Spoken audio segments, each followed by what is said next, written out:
নমস্কার, আমি Ritam Bhowmik, immigration ultimate, যার owner Tulsidas Chatterjee, abroad job visa consultancy.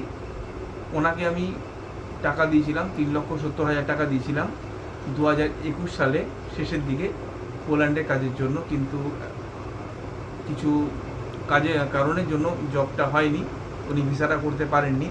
কিন্তু উনি এই 5 বছরের মধ্যে আমাকে টাকাটা সম্পূর্ণ শোধ করে দিয়েছেন। সময় নিয়েছে 5 বছর। উনি কখনো 700 টাকা, কখনো 1200 টাকা, কখনো 2000, কখনো 5000 করে দিয়েছে। ইভেন কখনো কখনো উনি 500 টাকাও দিয়েছেন আমাকে। এই 5 বছর টাকাটা শেষ করেছে। কিন্তু তুলসীদাস চ্যাটার্জি চিটিংবাজ না। কেউ যদি আমাকে চিটিংবাজ বলে আমি ভুল করবো, উনি চিটিংবাজ না। আমিও প্রথমে ওনাকে চিটিংবাজ ভেবেছিলাম, কিন্তু উনি একদম চিটিংবাজ নন। উনি সময় নিয়েছেন, কিন্তু চিটিংবাজ হলে উনি পালিয়ে যেত, কিন্তু চিটিংবাজ নন। অনেকে ভাবছে ওনাকে চিটিংবাজ বলছেন, কিন্তু উনি চিটিংবাজ মানুষ নন।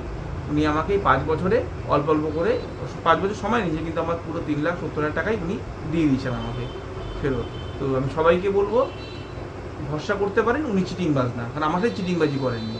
ওনাকে চিটিংবাজ বলাটা ভুল হবে। ধন্যবাদ।